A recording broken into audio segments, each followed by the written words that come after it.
According to my friend and brother, Chuka Ihono, a renowned British-born Nigerian architect, judge so that you will be judged. May Lagos judge all of us. Same Chuka also described Lekki Phase 1 as an expensive slum because of our attitude to building control and lack of compliance to building regulations and environmental standards. Studies from the Building Collapse Prevention Guide shows that in the last 10 years, about 271 buildings have collapsed in Lagos. That is representing about 50% of the total number of collapsed buildings in Nigeria. The reasons for these are not far-fetched, as our collective attitude to building control in Lagos and in Nigeria is very poor. Starting from government officials collecting money to circumvent the process, professional stakeholders like developers, building consultants, architects, structural engineer, service engineer, quantity surveyor, project managers and other consultants, cutting corners, inability to ensure strict enforcement of regulation, the lackadaisical attitude of people to building regulation, and our usual blame game of ethnicity and poverty. Now, poverty made them put that house there. Studies also identify the use of substandard building materials, poor workmanship by contractors, use of incompetent contractors, faulty construction methodology, heavy downpour and non-compliance with specifications, standards, developers, contractors, inadequate lack of supervision and monitoring as major factors for building collapse. It takes compliance with building codes to make a city beautiful.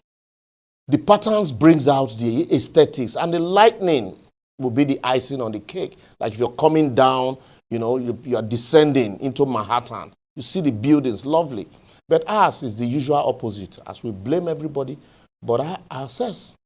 Why is it that any time there's a notice of demolition by the Lagos State government over non-compliance with building regulation, we read ethnic connotation to it without looking at the hazard and consequences of lack of compliance? Why will someone seek approval for something and then build an entirely different thing? Who also gives approval for a beautiful, lovely building fenced around in a corner piece without provision for parking, and the owner go park motor for along the road without recourse to innocent road users? Why government officials go give approval in the first place and then turn around to demolish the same building? Plenty question, plenty why, but small answers. It is a notorious fact that government officials who are supposed to ensure compliance with building codes and environmental regulation consistently collect bribes to circumvent the process. But are they punished when caught? Only government go fit answer that questions. That's why you see government officials when collect his salary than 750K with brown suit and dirty collars. But that same person get 5 properties from Magodo. May Lagos judge all of us. How about architects, engineers, building engineers? They submit a different building plan for approval and build an entirely different structure while telling the owner of the property, no worry, when the enforcement unit come, we'll settle them. If you investigate most buildings in Lagos, you'll be shocked to find out that all these buildings, a lot of them are far from what was actually approved. Why are we so callous to ourselves? If you talk about developers who won't live here today, you collect a plot of land that can take just a building, but because of gain, you're squeezing 5 buildings into that small space and then turn around to throw blame at people tomorrow. May Lagos judge you for your crime against humanity. Building collapse in an area and the people go say, they don't know the developer. Are we that blind to our environment and neighborhood? How about landlord, Uko?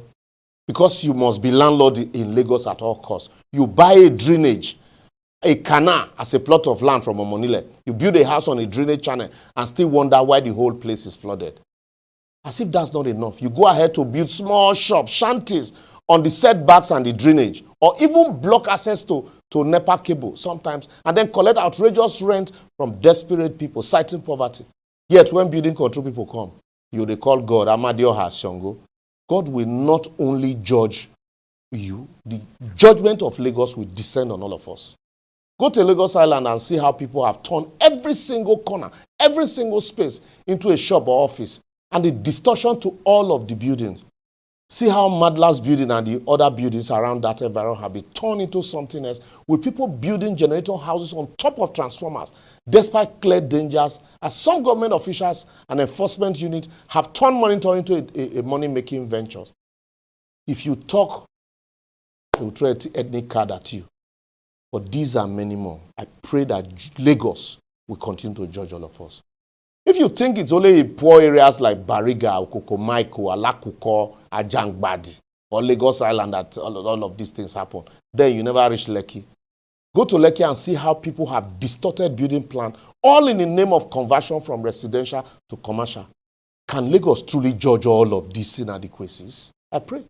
I will therefore advocate. Government must, as a matter of urgency, ensure the requirement of building approval are made public and strict compliance is ensured to the latter. If possible, resume of major contractors, consultants, subcontractors should be submitted alongside application.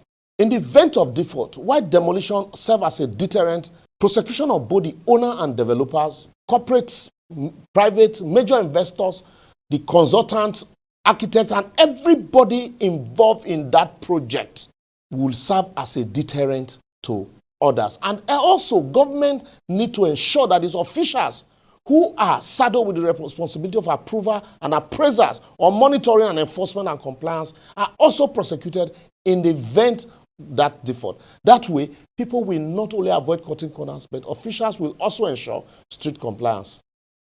If we made sense to you, kindly follow us on all our social media platforms showing on your screen, like and share, so that people will ensure that our society is not only safe, but will comply with rules and regulations, so that Lagos will not judge all of us.